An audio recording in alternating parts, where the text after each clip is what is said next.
Bismillahirrahmanirrahim. Alhamdulillahi rabbil alamin. Wassalatu wassalamu ala ashrafil anbiya'i wal mursalin wa ala alihi wa sahbihi ajma'in. Ashhadu an la ilaha illallah wahdahu la sharika lah wa ashhadu anna Muhammadan abduhu wa rasuluhu.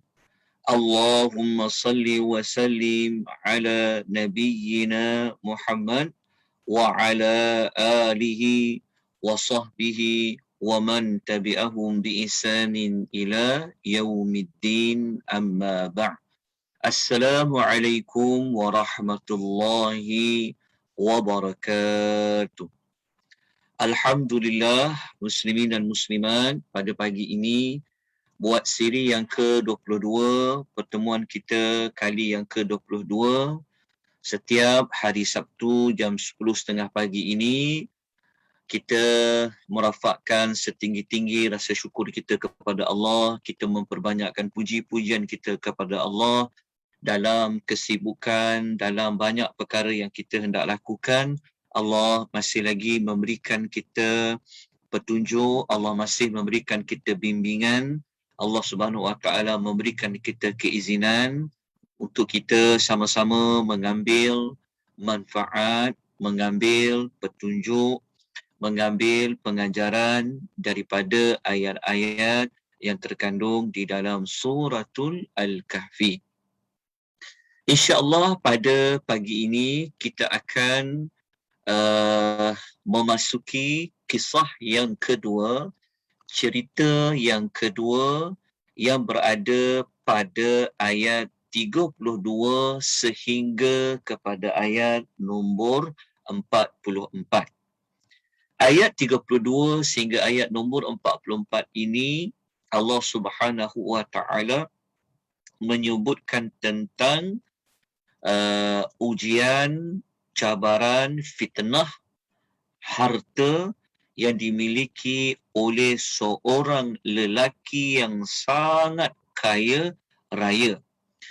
Jadi moga-moga kisah ini, ujian ini menjadi satu petunjuk, satu pelajaran, menjadi sempadan kepada kita untuk sama-sama kita menguruskan harta dengan baik. InsyaAllah nanti kita akan bincangkan pada penghujung daripada kisah tersebut pada bahagian tindakan selepas tadabbur. Cerita seorang lelaki yang kaya ini, ia sangat bersangkut paut, dia berkaitan dengan ayat yang sebelum ini, yang mana ayat sebelum ini Allah menyebut tentang ada manusia yang Allah masukkan ia ke dalam syurga dan ada manusia yang Allah masukkan ia ke dalam api neraka. Maka cerita ini memberikan kita jawapan apakah yang menyebabkan seseorang itu boleh dimasukkan oleh Allah ke dalam neraka. Maka kisah ini memperincikan ataupun menghubung kaitkan tentang ayat-ayat yang menyebut tentang ada manusia yang masuk syurga, ada manusia yang masuk dalam api neraka, ada manusia yang Allah masukkan dia ke dalam syurga. Itu perkaitan secara umum. Kalau kita ambil ayatnya yang ke depan lagi, yang sebelum ini, kita pernah belajar Allah Ta'ala menceritakan tentang ada orang memilih untuk dia beriman dan ada orang Allah memilih ia untuk menjadi kufur. Maknanya, kisah ayat 32 sehingga 44 ini dia ada kaitan tentang ayat yang cerita ada orang pilih beriman, ada orang pilih kufur, ada yang dapat balasan syurga, ada dapat balasan neraka. Kenapa? Kerana dalam kisah ini kita akan jumpa dua watak. Kita akan jumpa ada dua watak, ada dua karakter. Karakter yang pertama adalah karakter seorang lelaki yang dia beriman. Tapi dia ni harta pun tak banyak. Sehingga kan suratul Kahfi tak sebut pun apa harta dia. Walaupun sikit. Maksudnya Allah tak sebut lelaki tu ada apa. Kan? Kalau ada sikit harta pun sebutlah. Tapi Allah tak sebut langsung lelaki ni dia ada harta apa. Nak menunjukkan dia tu miskin. Dan kisah yang kita nak belajar pada pagi ni adalah kisah seorang lelaki yang lain pula. Dia kaya raya. Macam mana dia kaya?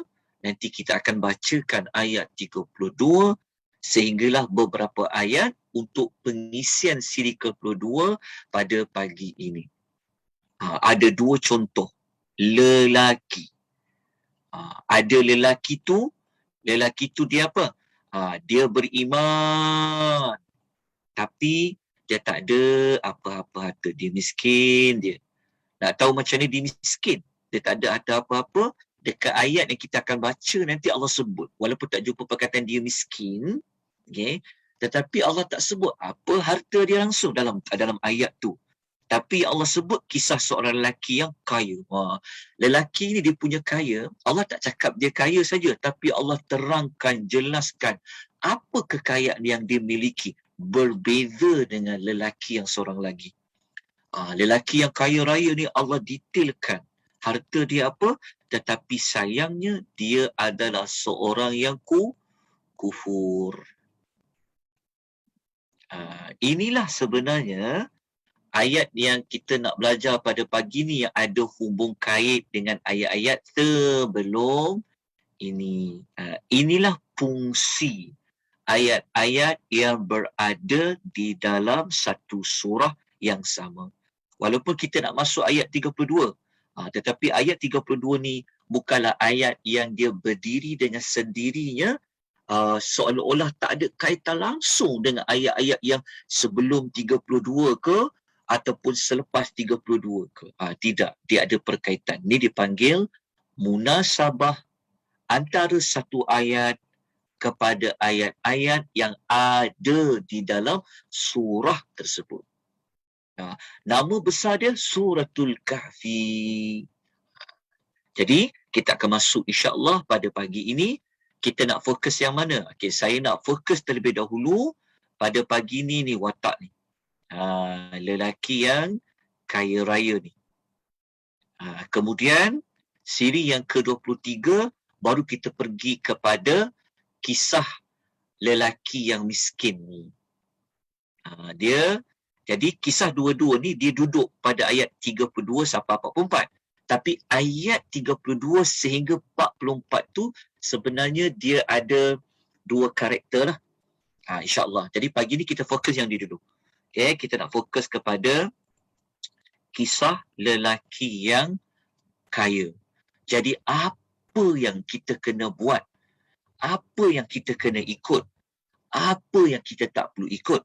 Itu dekat tindakan selepas tadabbur. Okay, kita terus ke ayat ini. Ayat nombor 32. Allah Subhanahu wa taala menceritakan, A'udzu billahi minasyaitonir rajim. Wadrib lahum mathalar rajulain. Dan berikanlah kepada mereka. Mereka ni lahum untuk mereka ni merujuk kepada orang kafir musyrikin khususnya dan juga kepada semua manusia secara umumnya. Sebab suratul Kahfi diturunkan kepada Nabi Muhammad SAW. Al-Quran diturunkan kepada Nabi. Jadi sasaran ayat ni Allah Ta'ala nak minta kepada Rasulullah supaya datangkan satu permisalan. Dia panggil mathala. Satu permisalan. Satu perumpamaan. Permisalan tentang apa? Untuk siapa? Kepada mereka. Mereka itu Maksudnya kepada umat Nabi SAW, khususnya waktu ayat-ayat ini turun, sudah pasti kepada orang Arab musyrikin. Yang orang Arab musyrikin ni, yang kaya raya, yang banyak harta, yang ada hasil pertanian, yang ada perniagaan, mereka ni adalah orang yang sangat susah untuk berdakwah, susah untuk terima dakwah Nabi Muhammad sallallahu alaihi wasallam. Tetapi yang cepat beriman, yang cepat ikut cakap Nabi adalah orang-orang yang miskin di kalangan orang Islam. Berbeza.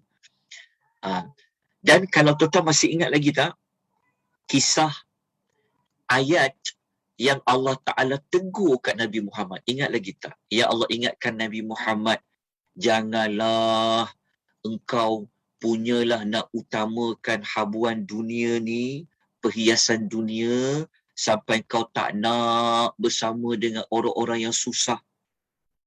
Ingat lagi tak ayat tu kan? Ya Allah kata, wala tuti' aghfalna qalbahu. Sebab tu kena kaitkan ayat ini dengan ayat sebelum, dari kaitan dia, supaya lebih nampak ayat ni sasarannya, suasananya, sebenarnya apa yang Allah nak tujukan. Kalau sebelum ni kita masih ingat yang ada ayat yang Allah Ta'ala pesan kepada Nabi, kalau nak bersama, nak luangkan masa, kan, duduklah dengan orang-orang yang banyak mengingati Allah. Janganlah punya nak kejar habuan dunia, sampai dengar cakap-cakap orang-orang yang tak nak beriman kepada Allah. Hati mereka lalai dari mengingati Allah. Jadi, cerita ini Allah Ta'ala minta kepada Nabi supaya ceritakan, sampaikan, supaya orang-orang Arab yang kaya raya, mereka yang VIP ni, mereka boleh berubah, mereka boleh bertaubat ke, mereka dengar cakap Rasulullah SAW dengan mereka memahami tentang satu perumpamaan ini. Okey. Lepas tu kalau tengok dekat nota tu, ada saya letakkan maklumat di situ yang mana para ulama tafsir mengatakan ini, okey, sebelum tu tuan-tuan dapat tak nota ni? Beri maklum balas, ada tak nota ni? Diterima ataupun tidak? Tuan-tuan dengar tak suara saya? Dengar Ustaz. Dapat tak? Dapat. Dapat.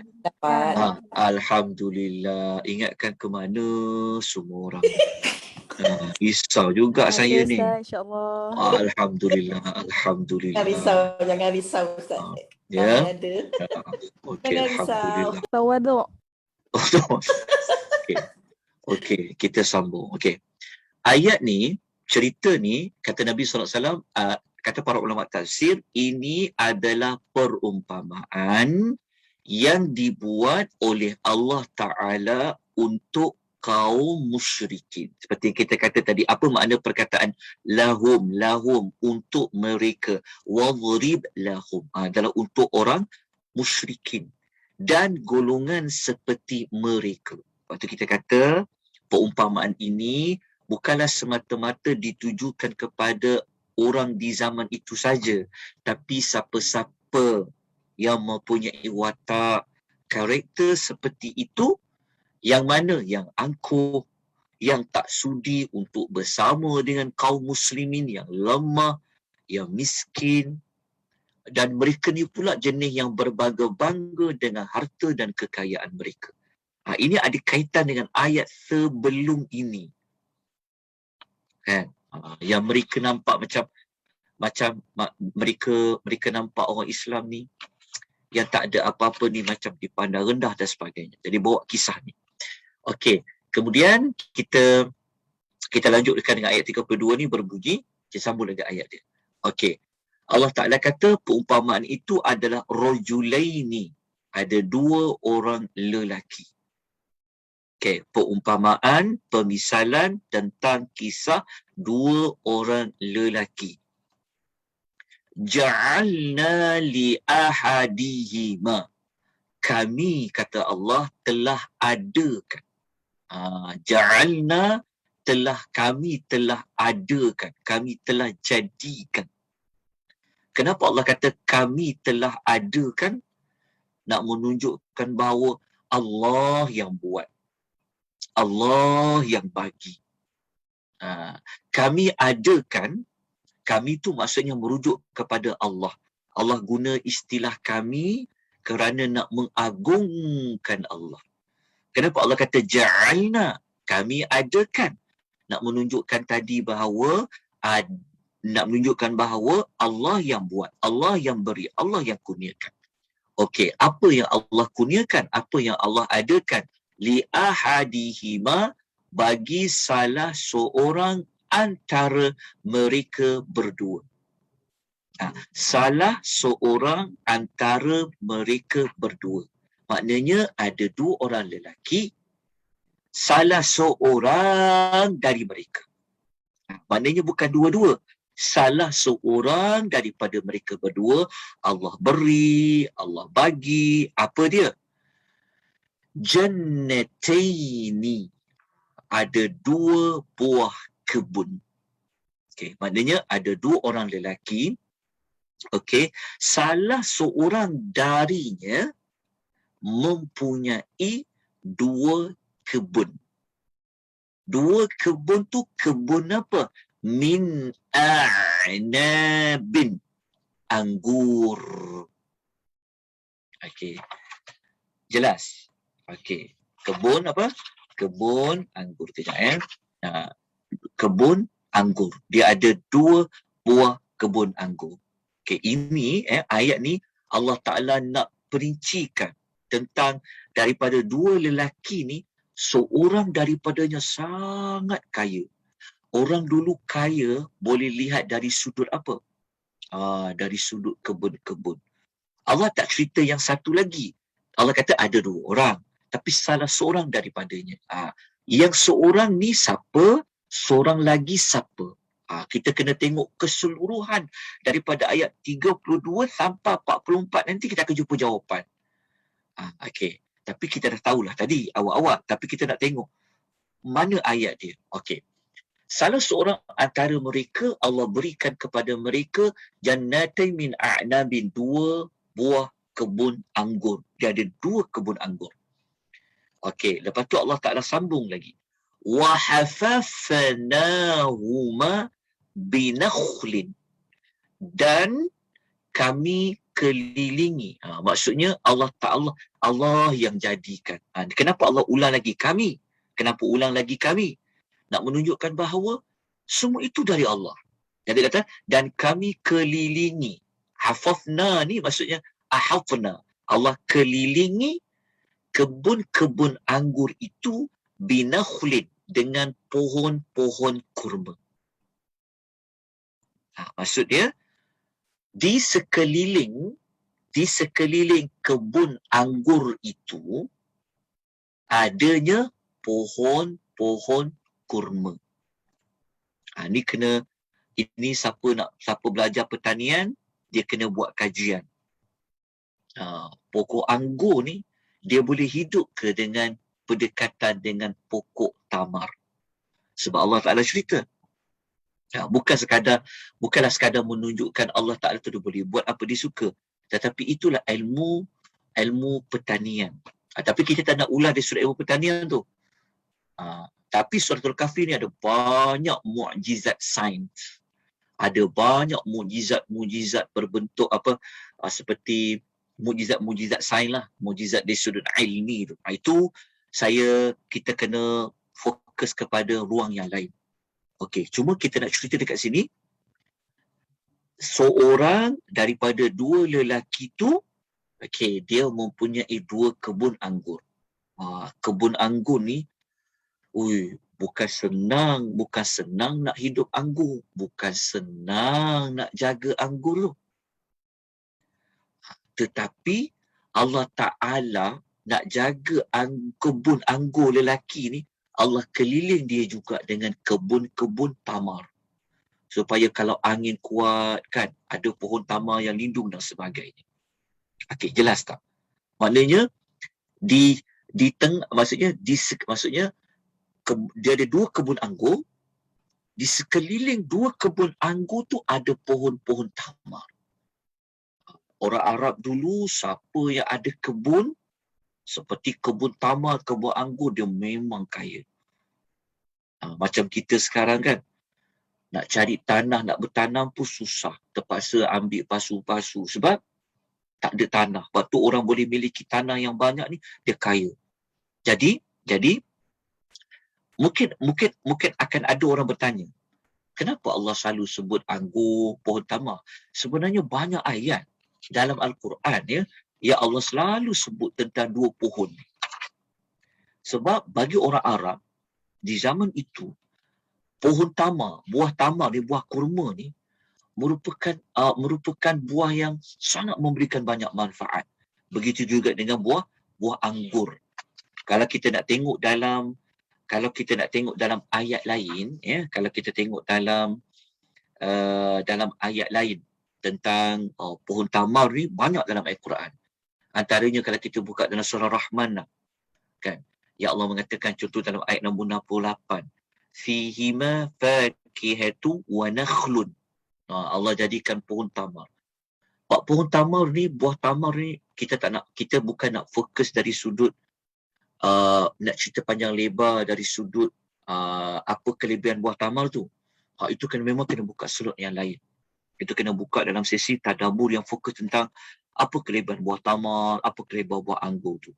Tapi kita nak cerita kenapa Allah sebut lelaki ni dia ada kebun-kebun tadi, nak menunjukkan kebun anggur dengan kebun tamar ni merupakan harta yang sangat diingini oleh orang pada ketika itu.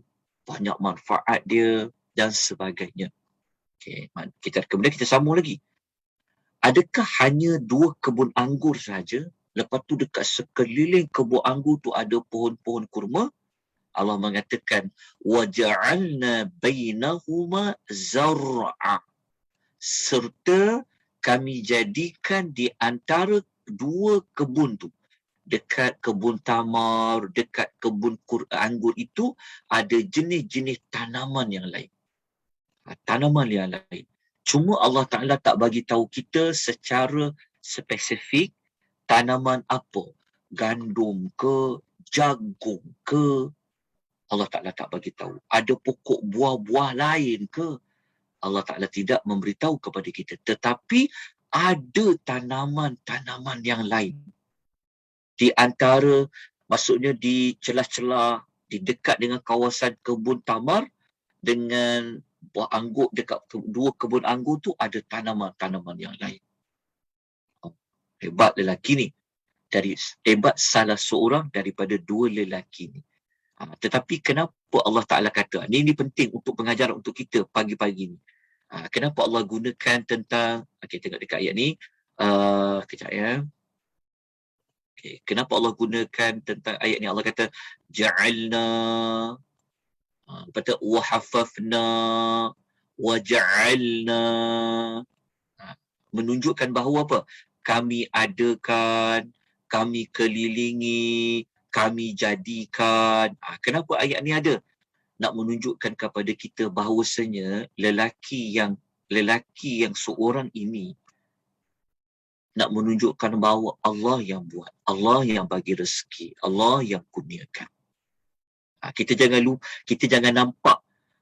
jangan nampak sekadar kekaguman terhadap kekayaan lelaki ni tanpa kita memandang macam mana lelaki ni boleh jadi kaya raya, ada 2 kebun anggur, lepas tu ada kebun-kebun kurma yang keliling kebun anggur dia, lepas tu ada tanaman-tanaman yang lain. Jawapannya adalah ja'alna hafafnahuma, iaitu Allah. Okey.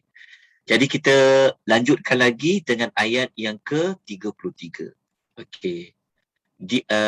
Ayat-ayat ni dia mudah nak faham. Jadi saya tidak menggunakan pendekatan membincangkan secara terperinci seperti kaedah sebelum ini. Kalau ada, nanti kita akan terangkan. Okey. Kemudian kita tinggalkan dulu tentang ayat ni. Okey. Kita jap okey, sebelum kita pergi ayat 33, kita ambillah penerangan sebesikit pada ayat ni. Okey.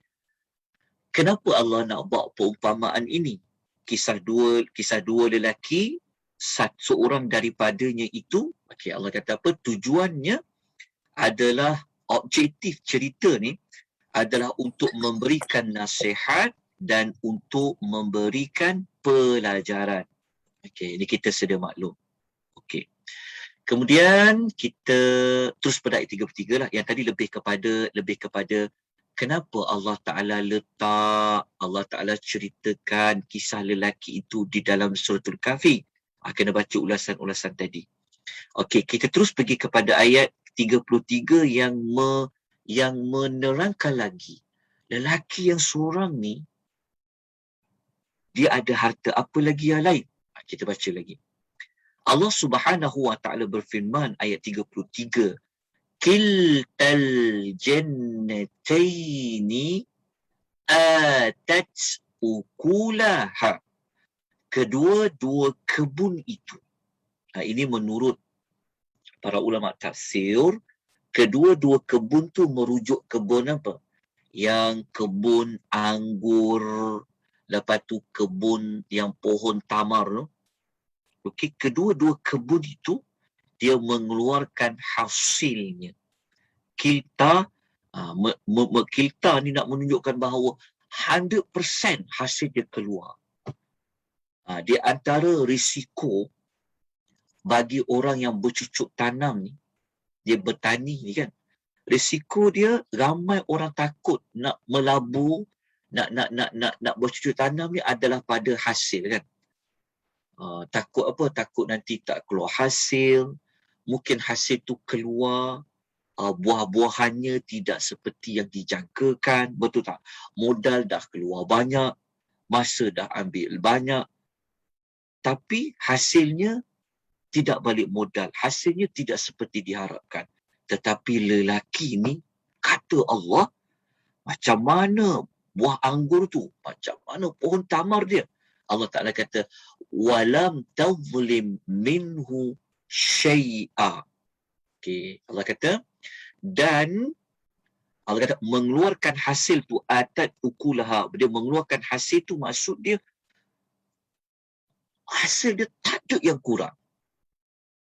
Dia punya tu maksudnya semua pokok-pokok dia semua keluar buah, keluar hasil dia, tak ada yang kurang. Sebab Allah kata apa? Dan tiada mengurangi sedikit pun daripada hasil itu. Maknanya dahlah dia ada dua kebun, semua kebun dia menjadi. Tak ada satu pokok pun yang tak keluarkan buah dia. Kita tengokkan buah anggur kan. Buah anggur dengan gugusan anggur tu, Masya Allah. Semua keluar. Termasuklah pohon-pohon tamar dia. Itu cara Allah Ta'ala nak cerita. Kalau kata, walam tazlim minhu syai'a. Tidak mengurangi sedikit pun daripada hasil tu. Masya Allah, kalau kita berjaya tanam keluar hasil, seronoknya kita kan. Macam mana lelaki ni. Tapi lelaki ni, apa perasaan dia? Apa yang dia fikir? Dia buat apa? Setelah dia tahu hasilnya, apa yang ditanam tu semua keluar hasil. InsyaAllah. Nanti kita akan ulas lagi. Allah Ta'ala cuma nak bawa kita semua kepada menghayati, membayangkan macam mana kekayaan lelaki ini. Lepas tu Allah Ta'ala menyebutkan وَفَجَّرْنَا خِلَالَهُمَا نَهَرًا.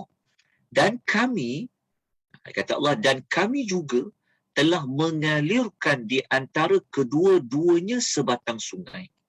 Dekat sini Allah guna kami, وَفَجَّرْنَا, kami, nak menunjukkan bahawa Allah yang bagi. Sebab pohon anggur dengan kurma tadi memerlukan sumber air. Patutkan dia ada tanaman-tanaman lain kan? Allah Ta'ala alirkan. Alirkan ni maksudnya air dia banyak. Sebab dia wafajjarna.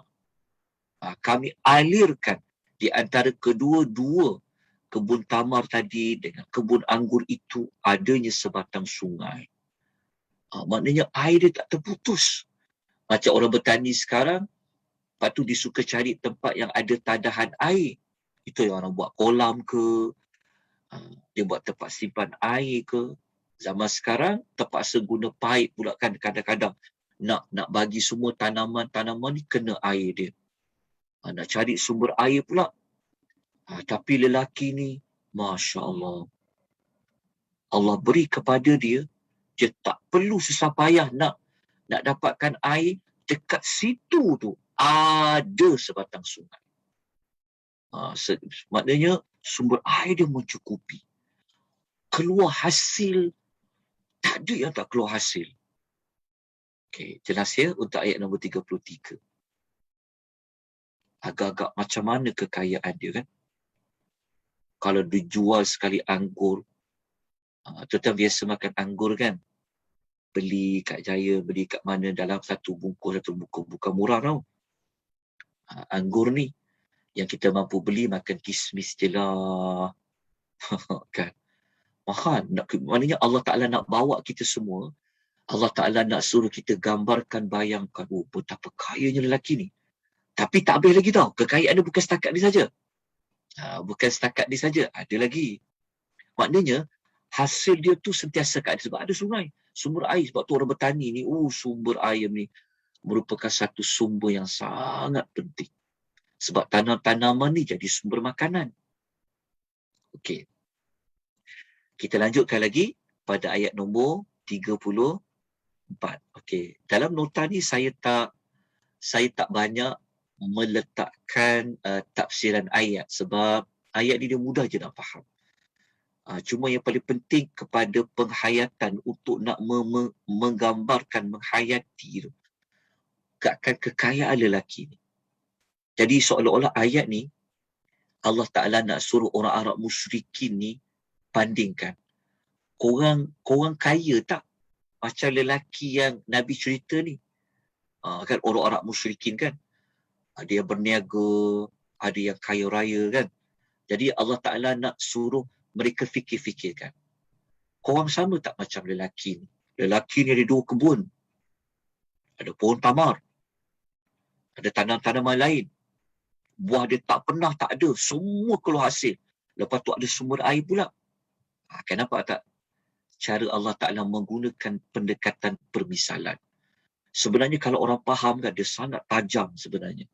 Dia boleh sentak hati orang. Dia boleh macam, dia dipanggil kaedah pengajaran yang kalau sampai maksud tu, dia sangat baik. Sebab tu, salah satu ilmu di dalam Al-Quran, kita kena belajar ayat-ayat perumpamaan, permisalan.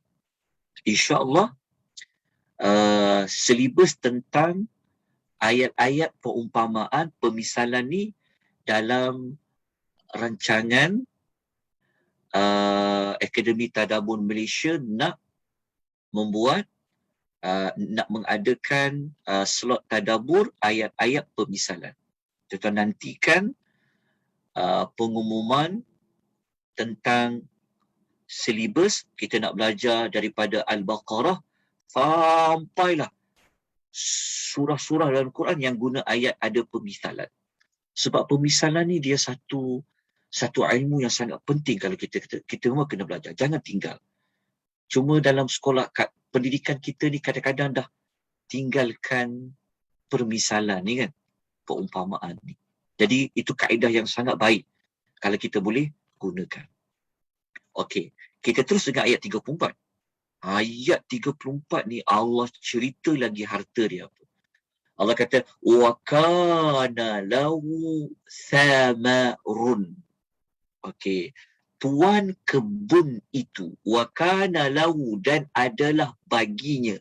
Merujuk kepada yang lelaki yang ada kebun tadilah. Lepas tu diterjemahkan tuan kebun itu. Kebun apa? Yang ada 2 kebun anggur tadi, kebun kurma tadi, lepas tu ada kebun-kebun yang lain. Okey, Allah Ta'ala kata, lahu samar. Di samarun tu maknanya harta yang lain. harta dia lain ni, kalau nak tahu banyak tak banyak kan, cuba perhatikan baik-baik perkataan samarun.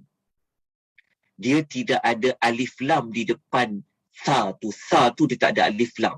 Dia tidak ada alif lam. Allah Ta'ala terus sebut samarun. Kalau kita belajar, kalau kalimah yang tak ada alif lam seperti samarun ni, dia menunjuk kepada nakirah. Nakirah merujuk kepada kata nama am. Maknanya samarun ni disebut secara umum. Seolah-olah Allah mengatakan tuan kebun tu dia ada harta.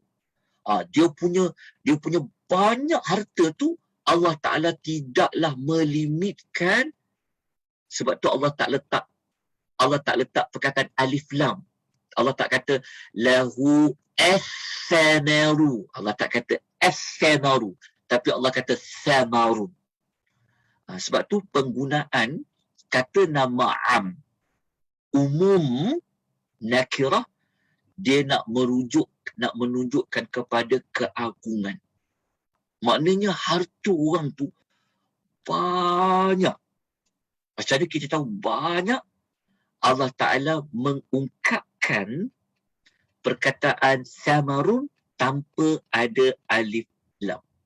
Kalau ada alif lam ni, dia spesifik. Tapi tak ada alif lam ni, dia umum. Mungkin harta dia ada kat sana, kat sini, macam-macam. Itu samarun. Lepas tu kita kena ambil perhatian daripada penggunaan kalimah ni untuk lebih menambahkan lagi penghayatan, pengukuhan tentang lelaki yang kaya ni. Okay. Jelas Okey. Lepas tu Allah Ta'ala cerita kepada kita, faqala li sahibihi, lalu dia berkata kepada rakannya. Kejap saya nak ambil highlight sekejap, tekan spotlight saya nak tunjukkan, senang nampak. Okey, lepas tu Allah kata apa? Faqala li sahibihi, lalu dia berkata kepada rakannya, kepada sahabatnya. Sahabat dia ni lah yang Allah Ta'ala cerita tentang dua orang lelaki tadi. Ayat nombor 32 kan Allah Ta'ala kata tentang rojulaini, dua lelaki. Jadi dua lelaki ni, lelaki yang seorang lagi rupanya kawan dia. Kawan dia ni, dia cakap dekat kawan dia dengan nada, dengan niat, perasaan membangga-bangga apa yang ada, dia cakap dekat kawan dia, sahibihi. Wa huwa yuhawiruhu, semasa dia berbincang-bincang dengannya. Yalah, duk sembang-sembang tu kadang-kadang terselitlah ceritalah. Aku ni kan tahu tak, ada banyak saham tau. Saham aku ni, kau tengok aku, kereta aku macam ni kan. Dalam bank tu, dalam akaun saham tu, banyak tau. Contoh, dia cerita lah. Sambil cakap tu, dia sambil berbual tu dia cerita. Dia cerita kat kawan dia. Dia kata Ana ni maknanya aku. Aku tu siapa? Aku tu yang tuan kebun tu lah. Lelaki yang kaya tu lah. Dia kata, aku apa? Aktharu minka mala. Dia kata, aku lebih banyak harta daripadamu, daripada engkau. Jadi, lelaki yang mempunyai dua kebun ni, kebun anggur tadi tu, dia telah membangga-banggakan diri dia dekat kawan dia tu dengan dia kata, aku lebih banyak harta daripada engkau. Ini kesombongan yang pertama. Kesombongan yang pertama. Kenapa kita kata dia sombong? Kerana salah satu ciri sombong merendahkan orang lain. Nanti kita akan ulas dekat pengajaran dia, dekat tindakan. Ini kesombongan yang pertama. Dia kata, aku lebih banyak harta daripada engkau. Lepas tu dia kata apa lagi? Wa a'azzu nafara. Dan dia kata dan aku lebih tertinggal perkataan aku, tak boleh juga letak aku, dan aku lebih berpengaruh dengan pengikut-pengikutku yang ramai. Sebab apa dia kata macam tu? Sebab dia kan tuan kebun. Siapa yang nak jaga kebun anggur dia? Siapa nak uruskan ladang kurma dia? Kebun-kebun dia yang lain? Tentulah dia ada staff. Kan? Apabila dia ada staff, dia ada pekerja-pekerja dia nak kena bayar gaji. Maknanya dia ni memang kaya. Maknanya dia ada ramai pengikut-pengikut dia. Sebab orang memang suka dekat dengan orang yang ada harta. Kan? Tentu dia ada bodyguard dia ke, tentu dia ada pegawai peribadi dia ke, dia ada ramai pekerja-pekerja dia. Okey, ni maksudnya kesombongan kedua ni, kesombongan dari sudut dia memiliki, dari sudut kekeluargaan, dari sudut kuasa yang dia ada tu. Okey, dua kesombongan dia. Tapi Allah tak cerita tahu lelaki yang seorang lagi ni, dia apa respon dia. Respon dia nanti kita akan belajar pada minggu depan. Lelaki yang kawan dia cakap dekat dia, aku lebih banyak harta lah daripada kau. Follower aku pun ramai. Dia kata pengikut-pengikut aku pun lebih ramai berbanding dengan kau. Okey. Tapi lelaki ni dia jawab apa? Nak tahu jawapan dia? Ayat ini yang kita kena bincang pada siri nombor 23 nanti. Sebab lelaki ni siapa yang seorang lagi kawan dia ni? Dia jawab macam mana? Itu kita kena bagi siri yang berikutnya. Hari ni, pagi ni, kita nak fokus kepada lelaki yang kaya ni dulu. Okey. Kemudian, apa lagi berlaku? Okey.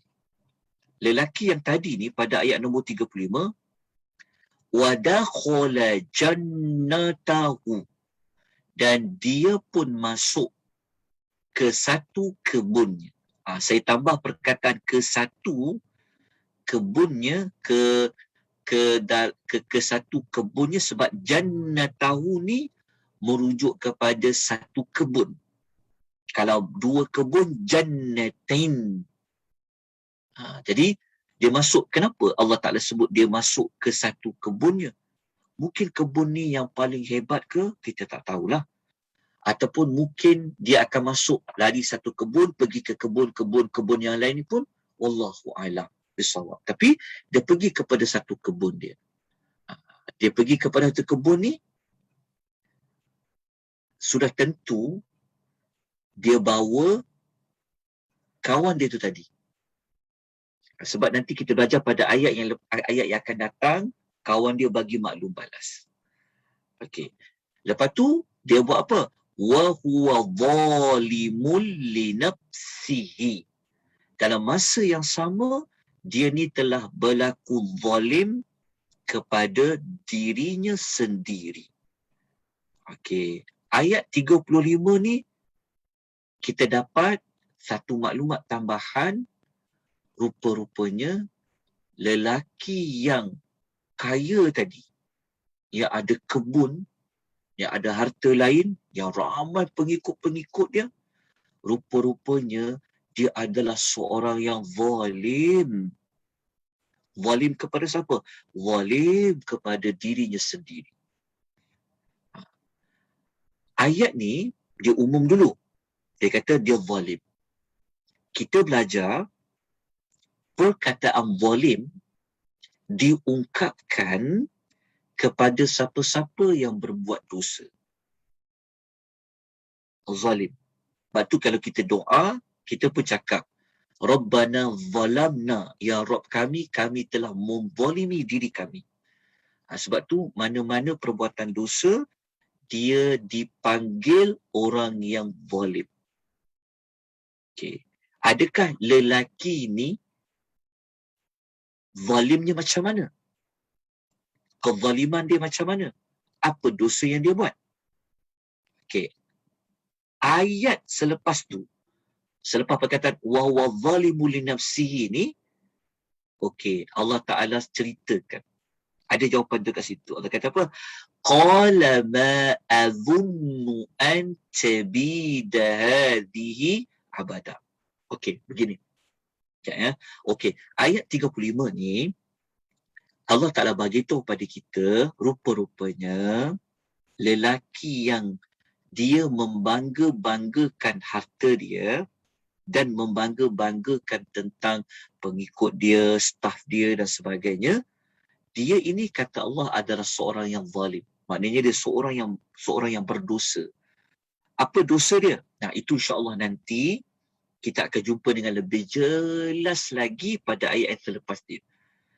Tapi pada ayat ni Allah Taala telah bagi tahu kepada kita tentang, Allah nak bagi tahu kepada kita ketika dia masuk kebun dia tu, apa yang dia fikirkan.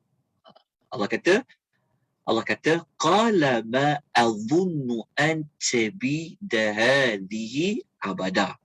Okey, dia kata sambil dia berkata, aku tak fikir kebun ni akan binasa buat selama-lamanya.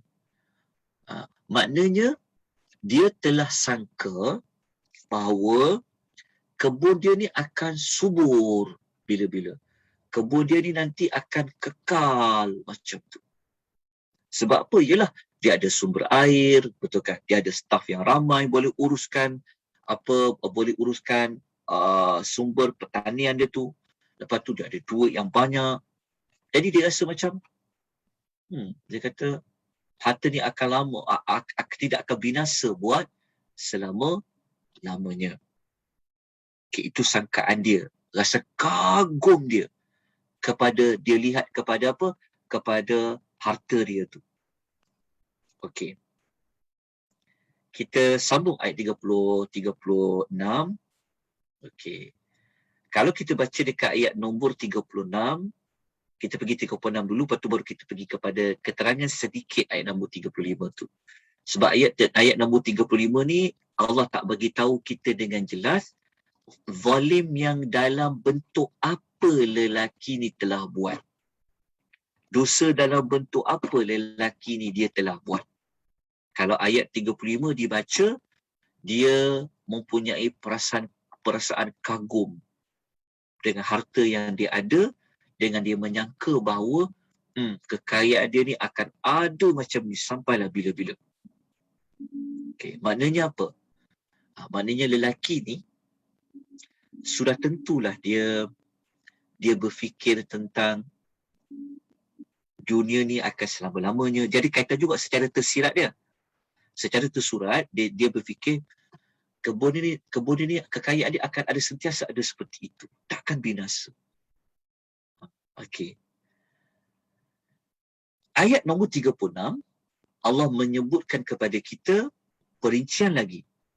وَمَا أَظُنُّ السَّاعَةَ قَائِمَةً.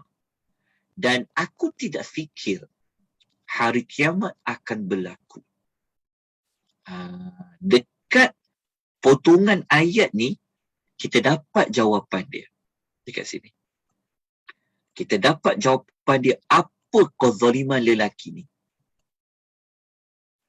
Salah satu bentuk apa kezaliman lelaki ni, tengok ayat dia baik-baik. Dan aku tidak fikir hari kiamat akan berlaku. Ini di antara jawapan yang maksudnya zalim lelaki ni, dia bukanlah sekadar zalim. Kalau kita baca ayat sebelum tu, dia ada cerita tentang dia sombong kan. Sombong tu zalim juga. Tetapi pada ayat 36 ni, kita jumpa bentuk kezaliman yang sangat besar, iaitu rupa-rupanya dia tak percaya pun kiamat tu boleh berlaku. Maknanya dia tak percaya pun dunia ni pasti akan binasa. Sebab itu lelaki tu, ayat 35 tadi, dia cakap apa? Aku tak fikir kebun aku ni akan binasa. Dia fikir macam tu. Sebab apa dia boleh berfikiran seperti itu? Rupa-rupanya ayat 36 bagi tahu Kerana dia meyakini bahawa kiamat takkan jadi. Jadi kalau kiamat takkan jadi, dunia takkan binasa. Kalau dunia takkan binasa, kebun dia tu kekal lah sampai bila-bila macam tu. Ini adalah jawapan yang menunjukkan kezaliman lelaki, dosa dia lelaki ni yang utama apa? Dia tidak beriman. Dia tidak percaya kepada hari kiamat. Okey. Lepas tu Allah Taala cerita lagi lelaki ni dia apa yang dia sangka, apa yang dia kata. Okay,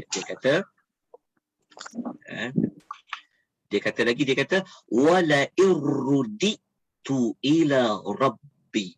Dia kata dan kalaulah okeylah, dia cakap okeylah kalau aku dikembalikan kepada Tuhanku pun, dia macam seperti nak memperolok-olokkan.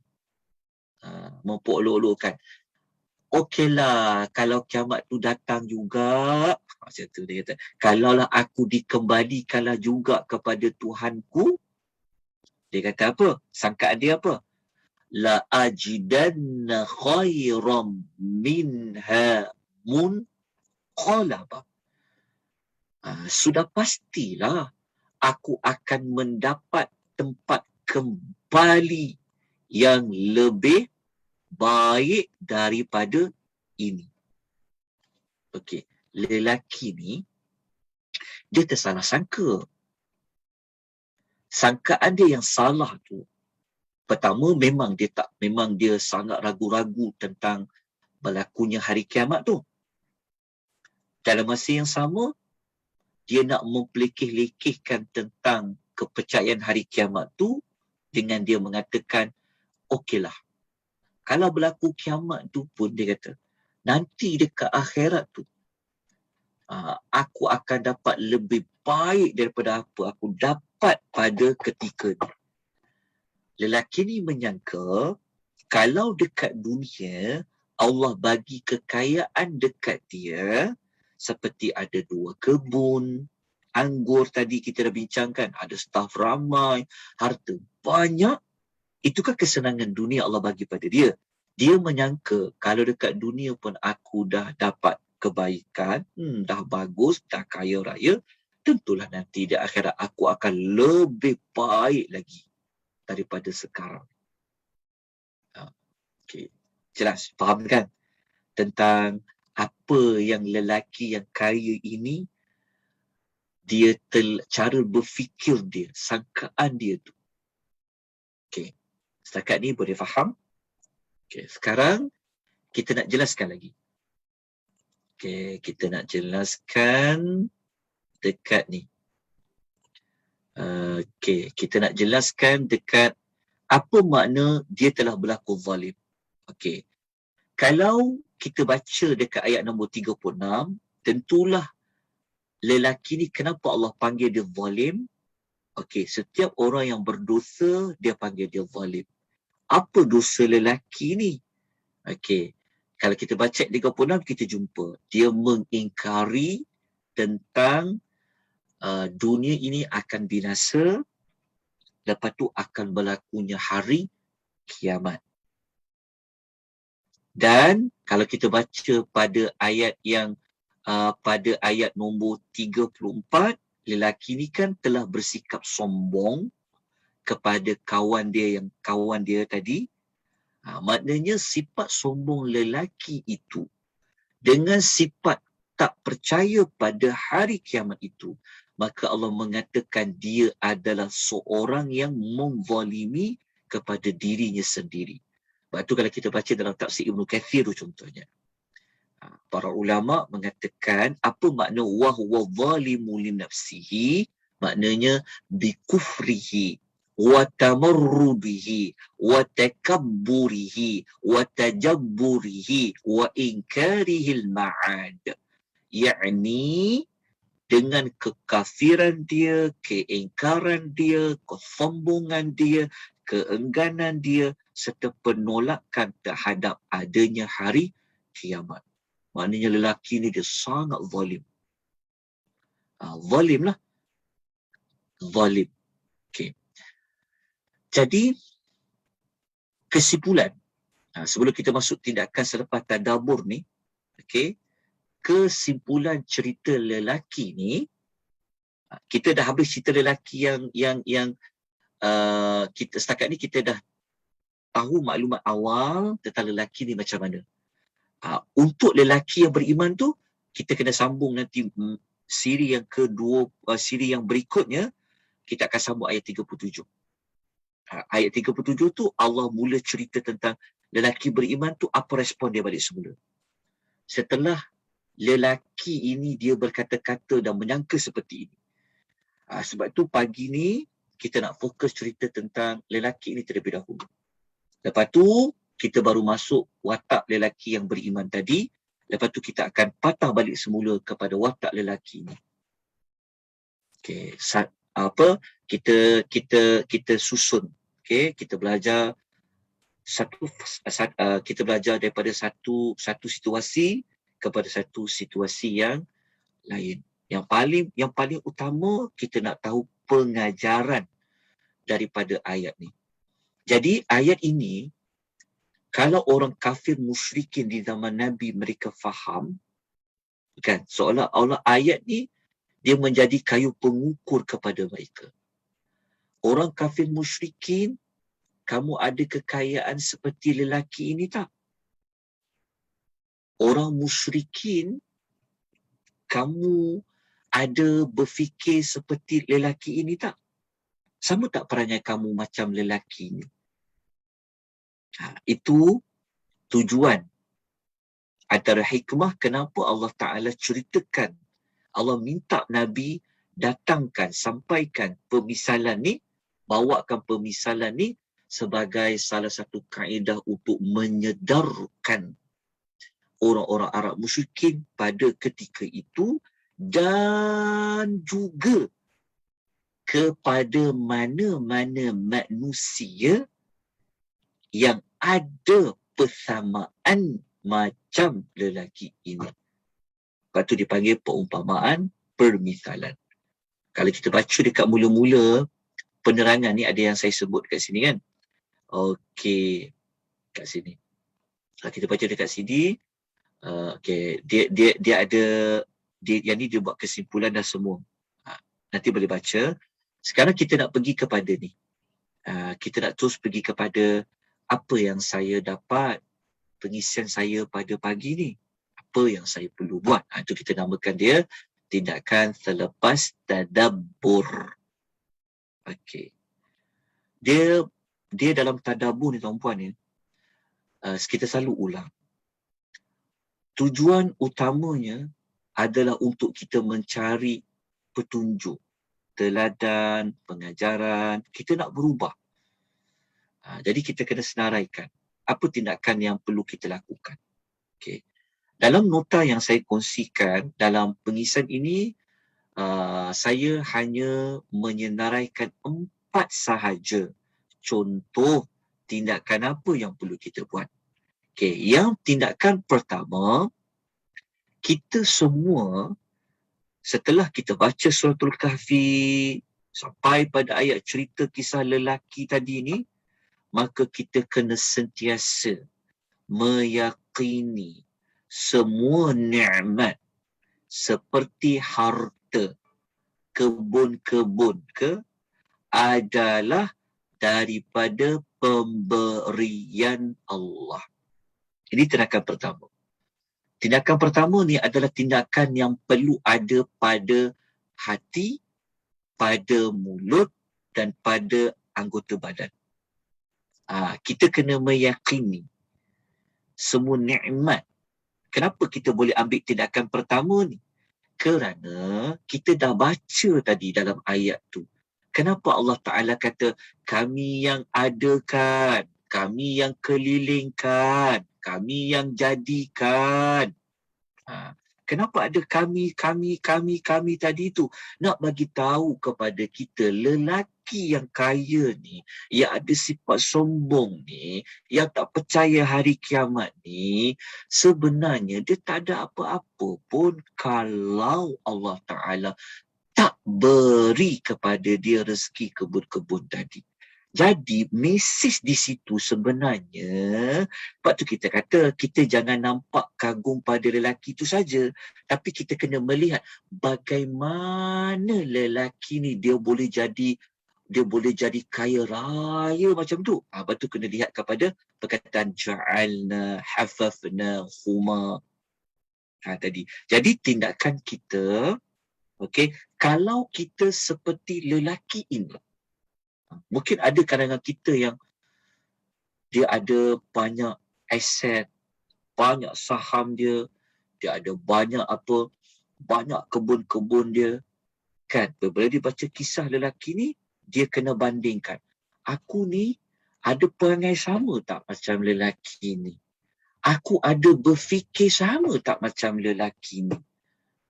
Selama ni aku anggap kekayaan aku ni macam mana? Okey. Adakah harta aku ada ni selama-lamanya akan kekal? Macam lelaki tu, itu fungsi kita tadabbur. Kerana kita nak jadikan ayat ni sebagai petunjuk. Okay, jadi, tindakan pertama. Ini sekadar cadangan daripada saya. Kalau nak buat perubahan, tak apa. Okey, sentiasa meyakini semua nikmat adalah daripada pemberian Allah. Seperti nikmat apa? Nikmat harta, nikmat kebun-kebun tu spesifik kepada harta. Nombor satu. Okey, tindakan pertama ni, untuk kuatkan lagi, kita kena ambil ayat lain. Kita sokong dengan ayat dan hadis yang lain. Okey, kalau kita rujuk dalam surah An-Nahl, ayat 53, surah yang ke-207, muka surat 272, Allah Ta'ala bagi tahu kepada kita satu fakta. Tak boleh ditolak. Kita semua kena terima. Apa dia? وَمَا بِكُم مِّن نِعْمَةٍ فَمِنَ اللَّهِ. Segala nikmat yang ada pada kamu, maka ia adalah daripada Allah. Allah Ta'ala kata Allah guna ma. Ma ni apa saja. Nikmat yang ada pada kamu, ia adalah daripada Allah. Nikmat ni apa saja yang kita ada, yang kita boleh gunakan bagi manfaat kepada kita, itulah nikmat. Kita dapat merasa sesuatu dengan apa? Lidah, itu nikmat. Kita boleh bergerak menggunakan pengangkutan, itu nikmat. Kita boleh memiliki sesuatu dengan apa? Dengan wang, itu nikmat. Betul tak? Kita boleh bernafas, kan? Nikmat. Maknanya, apa saja nikmat yang ada pada kamu, maka ia adalah daripada Allah. Fakta ni tak boleh ditolak. Sebab itu tadi, kita baca pada ayat tadi, Allah Ta'ala kata apa? Kami jadikan baginya, kami kelilingkan dekat kebun-kebunnya. Betul tak? Kami pancarkan di dua kebun itu air sungai. Nak menunjukkan kami itu adalah Allah. Nak bagi tahu bahawa nikmat tu sebenarnya adalah daripada Allah. Okey. Kita kukuhkan dengan satu zikir pagi dan petang. Ini zikir Nabi selalu baca pagi dan petang. Kalau boleh, amalkan zikir pagi petang ni. Bukan sekadar nak mengamalkan, tetapi kita kena faham apa isi kandungan zikir ni. Zikir ni Nabi selalu baca dalam hadis. Siapa baca zikir ni pagi petang, kelebihan dia apa? Dia seperti orang yang telah bersyukur pada hari itu. Tapi kita nak melihat isi kandungan zikir itu, apa yang ada dalam zikir itu yang Nabi SAW baca. Apa dia? Allahumma ma asbaha bi min ni'matin aw bi ahadin min khalqika faminka wahdak. Faminka. Nabi kata apa? Ya Allah, apa jua nikmat yang ada pada pagi ini. Betul dia panggil zikir pagi. Apa saja nikmat yang ada pada pagi ini, nikmat itu ada dekat diriku atau pada seseorang daripada kalangan makhlukmu. Jadi kalau kita baca zikir ni kan, pada waktu pagi petang, Kalau waktu-waktu pagi kita kata, Ya Allah, apa saja nikmat yang kau bagi pada aku, kau bagi pada anak aku, kau bagi pada suami aku, isteri aku, adik-beradik aku, mak bapak aku, kawan-kawan aku, semualah makhluk. Semualah makhluk engkau, Ya Allah. Nabi kata apa? Faminka, ia sebenarnya daripadamu. Nampak tak isi kandungan zikir ni? Ia sebenarnya daripadamu. Sangat bagus kita amal zikir pagi ni. Sebab dia membawa kita kepada tindakan pertama tadi. Maksudnya kalaulah, katakan, tindakan ni apa? Kita kena meyakini semua nikmat seperti harta adalah daripada pemberian Allah. Macam mana kita nak kena meyakini? Salah satu caranya, kita boleh meyakini dalam bentuk dengan lidah kita. Ucapkan. Akui, iktiraf.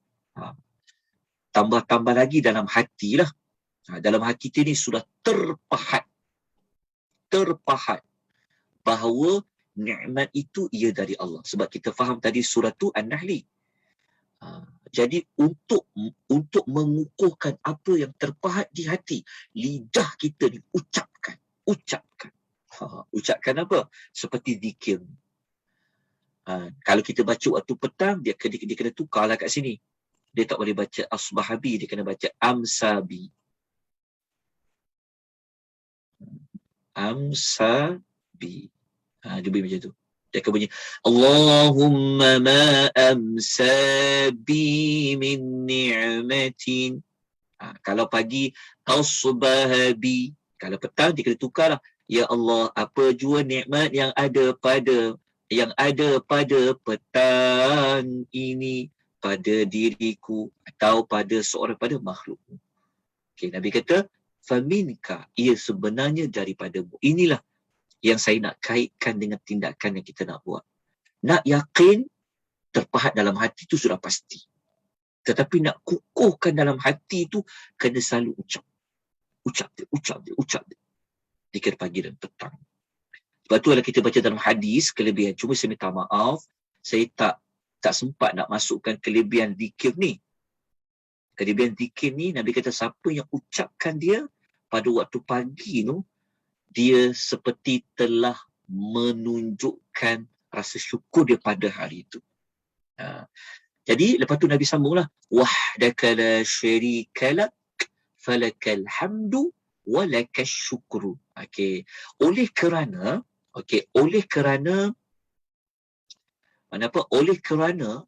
nikmat itu semuanya dari Allah, tak ada seorang pun di kalangan makhluk Allah yang nikmat itu bukan dari Allah, maka Allah Ta'ala itu layak untuk diesakan. Itu yang dikata, Maha Esa engkau, tiada sesekutu bagimu.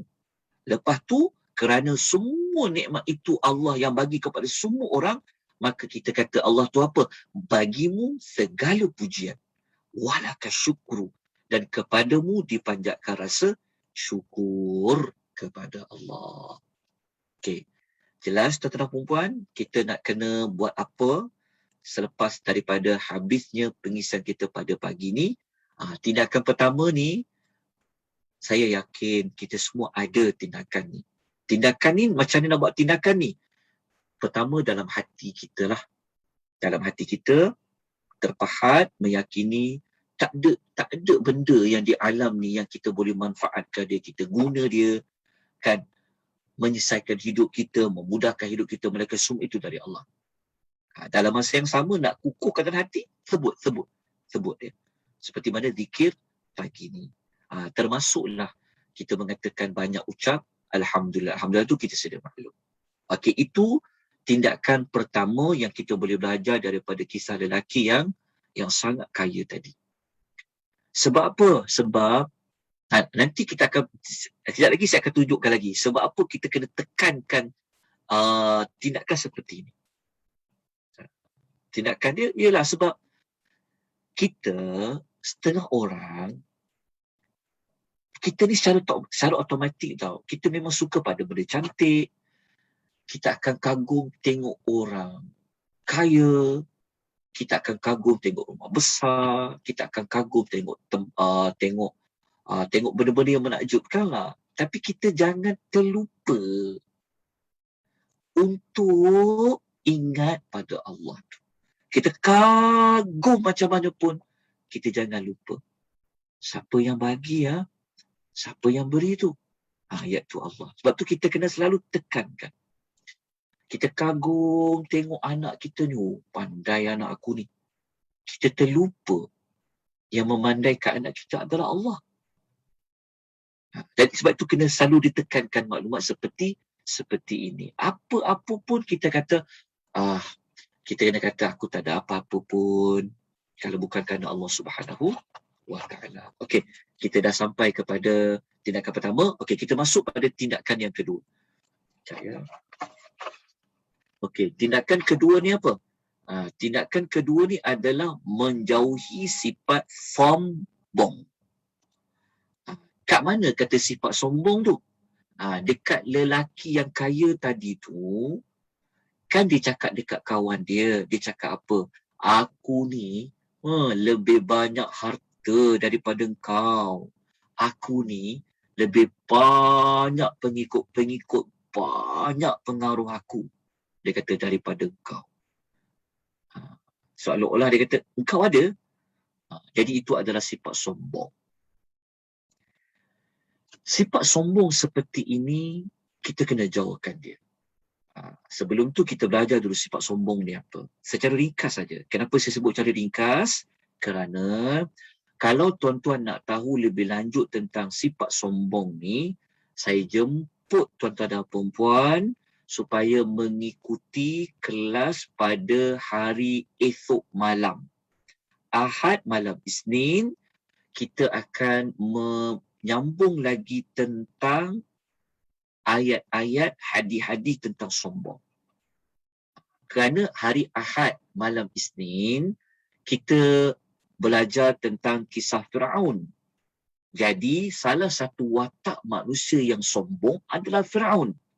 Oleh kerana itu, kita mengambil sedikit ruang untuk kita kupas tentang sombong ni apa, punca-punca dia apa kesan-kesan buruk sombong, macam mana nak hilangkan perbuatan sombong. Sebab tu saya sebut pagi ni, sebab tu notanya tak panjang. Kalau tuan-tuan nak dapat nota lengkap tentang sombong, bukanlah lengkap tu maksudnya sempurna lengkap. Maksudnya adalah tajuk pengertian sombong, adalah tajuk contoh-contoh sombong, adalah tajuk punca-punca sombong, adalah kesan sifat sombong tu. Tuan-tuan boleh dapatkan nota yang kita gunakan pada kelas hari Ahad malam Isnin. Besok malam kita akan sambung lagi tentang sombong. Okey, sombong tu apa? Kan, sombong ni adalah al-kibr, iaitu batarul haqqi wa ghamatul nasi. Sombong tu adalah menolak kebenaran dan merendahkan orang lain. Dekat sini. Inilah isi penting dia, merendahkan orang lain. Lelaki yang kaya tadi, dia rendahkan siapa? Dia rendahkan kawan dia tadi tu. Kalau dia tak merendahkan kawan dia, tentulah dia tak cakap, aku lebih banyak harta daripada engkau. Sepatutnya dia kena cakap apa? Sepatutnya dia kena kata, kan? Dia kata, kita ni sama je. Aku dapat harta banyak ni pun Allah yang bagi pada aku. Allah yang bagi kurniaan. Kalau bukan Allah, kau tak dapatlah jadi macam ni. Tapi nada dia, kata-kata lelaki tadi tu seperti merendah-rendahkan kawan dia tadi. Jadi dia mempunyai sifat apa? Dia mempunyai sifat orang yang sombong. Okey, orang yang sombong ni kita dah tahu definisi ya. Sebab tu kena faham elok-elok definisi sombong. Jangan kita cepat-cepat hukum orang sombong. Ya, tengok orang pakai kereta besar, beli tukar kereta baru, sekejap tukar kereta baru, kita kata sombonglah tu. Kita tak boleh macam tu sebab Allah tidak larang memiliki harta yang banyak. Tu kita jangan salah faham. Jangan tengok orang tu tak tegur kita kata dia sombong. Tengok orang tu pendiam, kita kata dia sombong. Tak ada kata begitu. Sombong seperti apa yang didefinisikan oleh Nabi SAW, merendahkan manusia lain. Kalau tuan-tuan dan perempuan ada handbag baru, tuan-tuan ada handphone baru, kan? Tuan-tuan pakai yang baru. Tuan-tuan tak sombong. Tetapi kalau tuan-tuan pakai handphone baru, tukar handphone gadget yang baru, kan? Kalau tu cakap kat kawan dia, kau tukarlah iPhone kau tu, aku tengok dah zaman kuno mana dah, kau tengok iPhone aku ni. Kan gini. Kalau dalam nada seperti merendahkan, dia sombong. Tapi kalau dia kata, kalau dia pakai yang baru, dia tak ada rendahkan orang lain, itu dia tak sombong. Okey, kena jelaskan. Okey, kenapa kita kena jauhi sifat sombong? Okey, salah satunya, tengok dalam gambar Raja ni, hadis riwayat Muslim ni. Tidak akan masuk syurga, kata Rasulullah sallallahu alaihi wasallam, orang yang terdapat sebesar biji zarrah kesombongan dalam hatinya. Kalau kita ada sifat rasa nak merendahkan orang lain tu, Allah Ta'ala masukkan kita ke dalam api neraka. Kita akan masuk syurga tau. Sebab syurga ni bukan tempat orang sombong. Sebab tu kena belajar tajuk sombong ni. Kadang-kadang kita tak perasan kita mempunyai sifat sombong kepada ahli keluarga kita kadang-kadang. Kadang-kadang pada pasangan pun ada. Kita tak perasan sebenarnya. Jadi hati-hati, sebab tu kena belajar. Sebab sombong ni penghalang kepada masuk syurga. Macam lelaki yang kaya tadi tu. Okey. Jadi kita kena ambil tindakan. Yang kedua. Okey, tindakan yang ketiga. Tindakan ketiga, kita kena sentiasa meyakini kewujudan hari akhirat. Yang ni kita sudah maklum.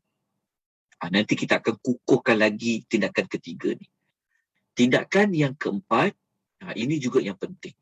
Tindakan empat, apa kita kena buat? Kita jangan tertipu. Jangan terpedaya dengan harta yang dimiliki. Kita jangan salah sangka dengan harta yang Allah bagi pada kita ni. Macam mana tu? Jangan tertipu, jangan terpedaya. Ingat tak lelaki tu dia cakap apa tadi? Dia kata, kalau aku dah kaya macam ni kan, dah bagus macam ni, kalaulah hari kiamat tu ada, tentu aku akan jadi lebih baik. Sudah faham kan daripada ayat tu? Apa yang tak betul dekat lelaki tu? Lelaki tu tak betul, salah, kerana dia tu ingat, kalau dunia ni dia bagus, dia kaya, dia senang, dia bahagia, di hari akhirat dia akan dapat bahagia juga. Dia akan dapat kesenangan juga. Sebab itu tindakan keempat, kita kena ubah cara fikir seperti itu. Jangan kita tersalah sangka. Okay, jadi kita kukuhkan tindakan keempat ni dengan dalil-dalil yang lain. Okey, kita dah nak habis dah pun, 15 minit saja lagi, tapi kita nak kukuhkan tindakan keempat ni. Okey, persoalan saya adalah, okey, begini. Kalau kita hidup senang, adakah itu tanda Allah muliakan kita? Kalau kita hidup senang lah dekat dunia ni kan, adalah segala serba-serbi, lebih sikitlah kita dari adik-beradik kita. Sebab apa? Oh, kita belajar tinggi, betul. Kita ni ada pangkat lebih dengan adik-beradik kita kan, lebih senang. Adakah itu tanda dekat dunia tu Allah Ta'ala ni suka kat kita? Allah muliakan kita? Tak ada soal. Situasi kedua, kalau kita ni kan hidup dalam kesempitan, kita lah dalam banyak-banyak keluarga kita lah yang paling susah sekali. Kan, kais pagi makan pagi, kais petang makan petang, betul tak? Kita tak bertukar-tukar, kita kejap mati, kejap hidup kan. Susah kita, betul tak? Kan? Adakah kita susah hidup macam tu tanda Allah Ta'ala ni benci kat kita? Tanda Allah Ta'ala tak sayang dekat kita? Tanda soal. Jawapan dia adalah, sebenarnya engkau hidup senang ke, engkau hidup sempit ke, dua-dua tu ujian dari Allah. Okey, nak dapat persoalan ni, jom kita pergi kepada ayat lain. Sebab tu kalau orang faham, dia akan jadi seorang yang sangat tawaduk. Yelah, kadang-kadang, yelah, kita ni kadang-kadang ada sifat tu, sifat bangga tu dia ada. Kita sebenarnya lebih kepada orang. Jangan macam tu. Tapi kita kena tanya. Aku selama ni aku minta semua dapat, kan? Adakah aku minta semua dapat ni tanda Allah sayang dekat aku? Kita kena tanya diri kita. Okey, sebenarnya di ujian. Okey, kita tengok ayat Quran ni. Kita ambil 2 ayat dalam suratul Fajr. Ayat 15 hingga ayat 16. Kita ambil ayat nombor 15 dulu. Allah kata apa? A'udzubillahi minasyaitonirrajim. فَأَمَّا الْإِنسَانُ إِذَا مَا ابْتَلَاهُ رَبُّهُ فَأَكْرَمَهُ وَنَعَّمَهُ فَيَقُولُ رَبِّي أَكْرَمَنِ. Allah kata, maka adapun kebanyakan manusia ini maka adapun manusia-manusia ni apabila diuji mabtalahu, dia diuji oleh Tuhannya dengan apa? Fa akramahu wa na'amahu, maknanya ada manusia ni Allah uji dia. Sebab tu kita kata tadi persoalannya tu pada ujian. Okey, Allah kata ada manusia ni, okey ya. Ada manusia ni dia diuji oleh Tuhannya dengan dimuliakan, fa'akramahu wa na'amahu, dimewahkan hidupnya, fayaqulu, dia berkata, Rabbi akraman, Tuhanku telah memuliakan aku. Nampak ayat 15. Ayat 15 ni Allah kata ada manusia ni kan, apabila Tuhan uji dia dengan Allah beri dia kemuliaan, Allah beri dia kemewahan, dia berkata, Allah sayang kat aku ni, Allah nak muliakan aku ni. Nampak? Lepas tu kadang-kadang ada orang dia perkecilkan orang yang susah. Engkau ni aku tengok baca Quran banyak, sembahyang, berkulu kilir, pergi masjid, tapi aku tengok kau hidup kau biasa-biasa je. Ada tak orang berfikir macam tu? Sebab dia fikir tentang, dia doa, dia minta semua benda tu, dia dapat. Dia ingat Allah Ta'ala mulakan dia lah tu. Allah Ta'ala setuju dengan cara hidup dia macam tu. Itu ayat 15. Jadi dekat sini kita belajar, rupa-rupanya, tengok ya, kita belajar dekat sini. Okay, rupa-rupanya dekat kemuliaan dengan kemewahan ni sebagai apa? Mabtala. Mabtala tu maksudnya adalah ujian. Okey, satu ayat. Okey, kita tengok ayat yang satu lagi. Ayat nombor 16. Ayat 16 pula Allah kata situasi kedua.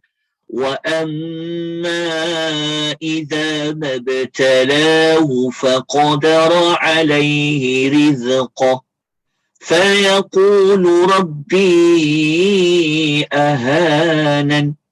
Dan sebaliknya, apabila dia diuji oleh Tuhannya dengan apa? Disempitkan rezekinya.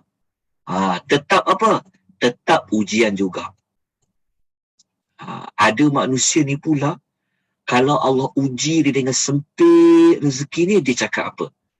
Rabbi ahanan. Dia mendakwa apa? Dia mendakwa Tuhanku telah menghinakan aku. Dia rasa apa? Dia rasa banyak dah aku baca doa. Aku tak kacau orang. Kan? Tapi kenapa hidup aku sempit? Tuhan tak terima ke doa aku, Tuhan? Dia fikir macam tu. Dia fikir macam Tuhan tak muliakan dia. Tuhan tak setuju dengan cara hidup dia. Dia dah jadi orang baik. Tapi kenapa rezeki aku sempit? Tapi dia terlupa untuk dia mengetahui bahawa rezeki sempit tu adalah ujian. Dia tengok kalung dia kaya, mewah, serba-serbi ada. Dia juga tak nampak itu adalah ujian pada kalung dia. Contoh, bagi kalung lah kan contoh. Rupa-rupanya, aku yang hidup sederhana ni yang macam, aku dah usaha dah. Kan? Tapi Allah sempitkan juga kan cukup-cukup makan ni. Rupa-rupanya ujiannya. Rupa-rupanya abang longku ni, tengok dia Masya Allah kan. Senang hidup dia. rupanya ujian juga. Nampak kan? Nampak dua ni. Jadi kita buat ringkasan dia macam ni. Ringkasan dia begini. Ringkasan dia, okey, ujian lah, ujian. Sebenarnya ujian dia dekat mana? Kita jangan ingat Allah kayakan seseorang bagi serba-serbi tanda Allah Ta'ala setuju dengan orang tu. Allah Ta'ala muliakan dia. Belum tentu. Saya kata, ingat apa kata saya? Belum tentu. Belum itu kata putus dia. Okey. Begitu juga dengan susah. Jadi sebenarnya kalau dah tahu ujian, senang pun ujian, susah pun ujian Allah Ta'ala nak uji tengok apa. Kalau dia senang, Tuhan nak tengok dia bersyukur atau tidak. Kalau dia sempit, Tuhan nak tengok dia bersabar atau tidak. Dua-dua tu adalah ujian. Mana lebih susah? Hidup dalam kesempitan perlu bersabar atau hidup dalam senang untuk bersyukur? Mana yang susah? Diuji ketika senang ke? Diuji ketika sehat ke? Diuji ketika gembira ke? Atau diuji ketika tak cukup belanja, kesakitan? Mana lebih susah? Mana kita lebih ingat Allah? Mana kita rasa pergantungan kita kepada Allah Ta'ala ni akan lebih kuat? Mana dua situasi ni yang menyebabkan kita dekat dengan Allah? Tanya diri kita. Adakah ketika kita senang, kita ingat pada Allah? Mudah nak ingat Allah? Ataupun ketika kita susah? Bila waktu kita kuat nak solat? Bila hati kita tergerak untuk baca Quran? Bila mulut kita tergerak untuk kita berzikir? Adakah ketika kita senang ataupun ketika kita susah? Tanya diri kita. Rupanya dua-dua tu ujian. Okey. Jelas tuan-tuan puan dekat sini. Tepuk dada tanya iman kita. Lelaki tadi tu dia salah sangka. Dia duk ingat, kalau dekat dunia aku dah hebat macam ni, tentu ke akhirat aku lebih hebat lagi. Dia terlupa kan? Okay, jadi kita pergi kepada ayat lain. Pada hakikatnya Allah Ta'ala kata apa dalam surah At-Taghabun ayat 15? Innama amwalukum wa auladukum fitnah. Sesungguhnya harta dan anak-anak kamu tu hanyalah fitnah. Fitnah tu maksudnya ujian. Ujian. Allah Ta'ala nak tengok kita pada harta kita. Harta tu dua sudut tadi itulah. Ujian lah ni. Ujian dekat mana? Kau syukur tak kalau harta banyak? Engkau sabar tak kalau harta kau sikit? Termasuklah pada anak-anak. Okey. Jelas? Okey. Kita ambil hadis lain. Riwayat Tirmizi. Hadis ni hadis sahih. Nabi SAW bersabda, Inna likulli ummatin fitnatan. Setiap umat dia ada fitnah dia sendiri. Ada ujian dia sendiri. Setiap umat. Nabi kata, wa fitnatu ummati al-mal. Nabi kata, ujian bagi umatku adalah harta. Tuan-tuan, ni Nabi sebut ni. Fitnah umatku adalah harta. Harta ni bukanlah harta bentuk wang saja. Merujuk kepada pangkat, darjat. Betul tak? Sebab tu kita ni negara yang kuat rasuah. Sebab apa fitnah kepada harta? Negara kita ni, rakyat negara kita ni yang berebut jawatan, berebut nak jadi menteri, berebut nak dapat pangkat. Sebab apa? Fitnah lah kepada harta. Berebut nak kekalkan kekuasaan, semacam-macam lah. Kita tak sebut, kita sebut umum. Sebab Nabi sebut dalam hadis dia, fitnah umatku adalah harta. Sebab daripada jawatan tu, ialah dapat jadi pengurusi sekian-sekian ke. Ingat, saya kata ni umum ya. Bukan kita nak justifikasi semua orang. Kita nak ambil umum. Umum. Sebab daripada jawatan, dapat kuasa sebagainya. Okey, Nabi sebut tu fitnah umat tu. Jadi kita baca Quran, kita belajar Quran, kita faham, tanya diri kita. Kita faham, rupa-rupanya Allah bagi kepada aku selama ni, ya Allah. Makin lama aku ni makin banyak harta aku ni. Contoh kan. Tanya-tanya diri kita. Kita kena ingat ni adalah ujian semua ni. Ujian ni. Okey. Buka saham tu. Buka tekan-tekan. Harga naik lah. Woi, untung besar ni. Kita terus pegang dari kita. Astaghfirullah. Ini ujian aku ni. Allah bagi dekat hati aku ni. Nak buat macam mana ni? Dia fikir, selalu fikir dalam hidup dia adalah ujian. Okey. Kemudian, kita pergi kepada dekat sini. Yang ni kita nak fokus pada lelaki kaya tadi tu lah kan. Kalau kita jadi seperti dia tu, tanya diri kita. Ni, ujian hidup senang. Kita tak nak ulah ujian hidup susah tu sebab semua orang faham. Dia ujian hidup senang. Okey, kalaulah kita diberi Allah ujian kesenangan. Tanya diri kita dua soalan. Ni, tanya diri kita seperti yang saya soal tadi. Adakah hubungan kita dengan Allah semakin dekat ataupun hubungan kita dengan Allah semakin jauh? Tanya diri kita. Aku ni makin lama makin naik pangkat ni, aku ni berdekat dengan Allah ke aku makin jauh? Aku ni yang meniaga makin lama makin untung ni, makin dekat dengan Allah ke aku makin jauh dengan Allah? Cuba tanya.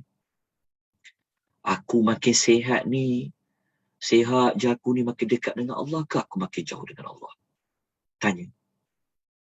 Kita sendiri yang tahu. Okey, kalau kita semakin dekat dengan Allah, Alhamdulillah. Alhamdulillah. Tetapi yang kita bimbang kalau yang ni.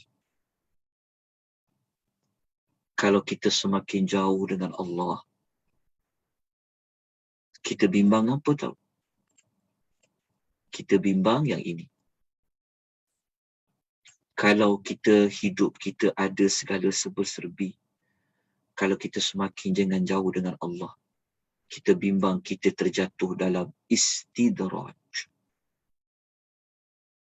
Istidraj ni apa? Istidraj ini sabda Nabi SAW dalam hadis riwayat Ahmad hadis sahih. Nabi kata, "Idza ra'aita Allah yu'ti al-'abda min ad-dunya 'ala ma'asihi ma yuhibbu fa innama huwa istidrajun." Apabila kamu melihat Allah memberikan kepada seorang hamba sebahagian dari dunia yang disukai, dia minta Allah bagi, dia minta Allah bagi. Apa yang dia cita-citakan Allah bagi. Nabi kata, tetapi dia tetap melakukan maksiatnya, maka itu adalah istidrajnya Allah. Jelaskan. Okey. Istidraj ni sebenarnya kami dah kupas dekat kisah kelas hari Ahad malam, kelas hari malam Isnin, kisah waktu kita kisah Nabi Musa tu. Istidraj tu nanti boleh tengok balik rakaman, kita dah kupas juga panjang lebar tentang istidraj ni. Tapi kita tanya diri kita baik-baik. Aku ni sejak naik pangkat ni, sembahyang aku ni pun dah lambat-lambat dah. Tanya diri kita, tanya. Bagus kita belajar untuk kita ubah, untuk ketuk pintu hati kita, baiki dia. Kadang kita tak perasan. Kan lagi banyak dapat customer kan, sibuk nak bungkuskan barang, nak pergi pun, nak pergi hantar contoh kan. Okey, tanya diri kita, aku ni sejak macam ni, ya Allah, sampai ziarah mak pun tak sempat. Nak tanya khabar mak pun dah tak sempat. Hai, kadang-kadang anak aku pun aku tak sempat nak tengok. Maksudnya kita tanya. Jadi kita bimbang tau. Kita bimbang apabila Allah bagi kita nikmat macam tu, kita jauh dengan Allah. Kita masih tak ubah perangai. Masih lagi nak buat maksiat. Sebenarnya kita ni berada dalam istidrajnya. Oleh kerana itulah, tengok ya, Nabi Allah SWT sebut dalam ayat Quran yang lain. Kita baca kisah dua lelaki tu mesti kita rasa takjub kan. Ui, kalau aku kaya, kita katakan, kalau aku jadi macam lelaki tu kan, ya Allah, aku ada tanah yang banyak, aku ada 2 kebun anggur, aku ada pokok-pokok kurma sekeliling kebun aku ada kebun-kebun buah yang lain kan. Kita mesti kita rasakan, wah, kebun siapa ni? Contoh. Ingat ya tak salah itu tadi. Ingat ya jangan salah sangka. Kita bukan salah ambil kata banyak tu. Tapi sebab kita tengok watak lelaki yang sombong ni. Betul kita fokus kepada memberi ancaman pada harta tu. Sebab itu dalam suratul Mu'minun ayat 55 hingga 56 Allah Ta'ala sebut. Ayah sabuna annama numidduhum bihi min malin wa banin. Allah kata, adakah mereka sangka bahawa kami berikan kepada mereka daripada harta benda dan anak-anak pinak itu, apa dia?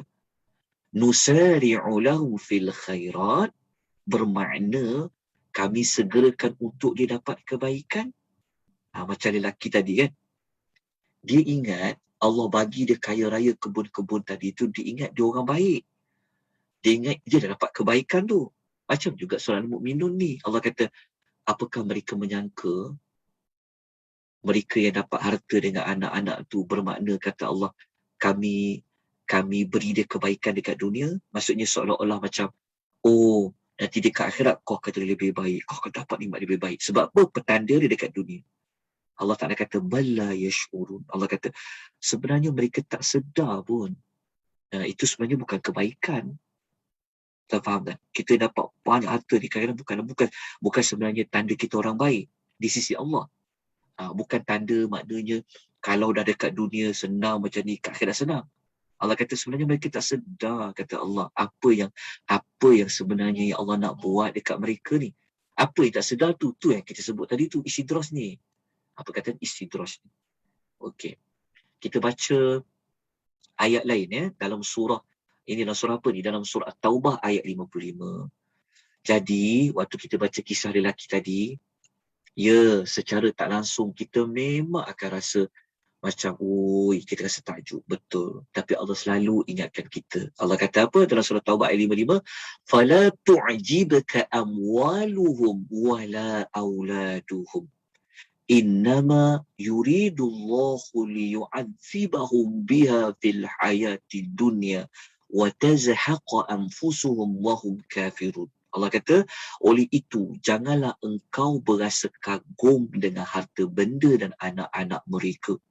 Sesungguhnya Allah hanya hendak menyiksa mereka dengan harta benda dan anak-anak itu dalam kehidupan dunia. Dan nanti, kata Allah, nyawa mereka dicabut dalam keadaan mereka kafir. Rupa-rupanya Allah memang nak jadikan mereka tu menjadi lalai, menjadi leka. Macam ni nak bagi orang tu lupa dengan Tuhan.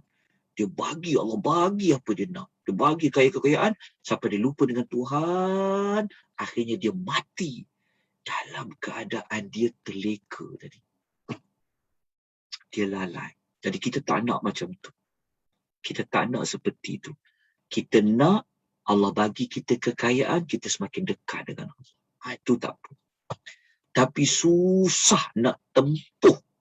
Susah untuk kita kalau ada serba-serbi ni jadi orang yang tawaduk, rendah diri. Susah. Bukan senang. Bukan senang kita diuji dengan kesenangan tu untuk kita ingat pada Allah. Jadi hati-hati dengan ujian harta itu. Daripada pengajaran kita belajar pada pagi ni. Jadi kita dah habis. InsyaAllah minggu depan siri yang ke-23 kita akan memasuki kisah lelaki yang sebaliknya pula. Okey. Kita akan masuk pada part ni. Kita akan masuk pada ayat ini. Cerita dekat sini. Okey. Dekat sini. Ni. Kalau tengok pada carta ni, kita akan masuk kisah ni pula. Seorang lelaki yang dia tak ada apa-apa harta pun. Sampai kan Tuhan tak cerita pun dalam ayat tu dia ada apa. Dia miskin dia. Kawan dia kaya tadi pelekehkan dia. Tapi kita akan tengok macam mana watak dia ni. Okey. Pada minggu hadapan. Jadi kita tak selesai lagi sebenarnya kisah lelaki yang kaya ni, ada lagi cerita dia. Tapi permulaannya kita tahu tentang bagaimana apa yang Allah bagi pada dia dan bagaimana dia beriman pada Allah dan apakah perasaan dan cara dia berfikir tentang kekayaan Allah beri kepada dia. Jadi ayat itu Allah Ta'ala tujukan khusus ketika ayat ini turun kepada orang kafir musyrikin. Dan untuk kita moga-moga menjadi sempadan. Yang buruk jadikan teladan, yang baik dijadikan teladan, yang buruk dijadikan sempadan. Okey, kita habis di sini. Ada soalan ke nak tanya? Mana-mana yang boleh saya jawab? Ada ke? Assalamualaikum Ustaz. Waalaikumsalam warahmatullahi wabarakatuh. Tadi Ustaz ada sebut ayat-ayat permisalan. Memang saya tak tahulah Ustaz apa sebenarnya. Boleh Ustaz kasih contoh macam mana ayat-ayat permisalan tu Ustaz? Ayat permisalan tu ayat yang dia berbentuk dijadikan seperti perumpamaan. Contohnya dimisalkan, diumpamakan. Contoh macam ni. Allah kata dalam macam tadi dalam ayat yang kita belajar tadi Ustaz ada sebut ayat yang mana Ustaz yang contoh ayat permisalan dalam semua ayat permisalan dia dekat sini. Oh semua lelaki tu dua lelaki ni merupakan permisalan perumpamaan kisah dua orang yang bersahabat, berkawan, tapi seorang ni dia beriman tapi dia miskin, seorang lagi dia kaya tapi dia apa? Dia ini adalah orang yang kufur pada Allah. Umpama Nabi Muhammad SAW, dia tak ada apa-apa harta tapi dia beriman. Para sahabat Nabi ni, mereka ni miskin tapi dia beriman. Dia berkawan dengan orang-orang yang kafir musyrikin Mekah. Dia kaya tapi dia tak beriman. Faham tak permisalan ataupun perbandingan? Okey. Perbandingan. Ya, dalam ayat Quran dia sebab tu dekat ayat tu dia ada perkataan وَضْرِبَ لَهُمْ مَثَلًا. Dia ada masalah ni macam permisalan. Okay. Kalau macam kita selalu guna permisalan apa? Kita kata bagai aur dengan tebing. Permisalan kan? Ataupun apa lagi permisalan lain? Bagai apa? Sebagai apa? Permisalan. Dalam Quran Allah banyak guna seperti itu.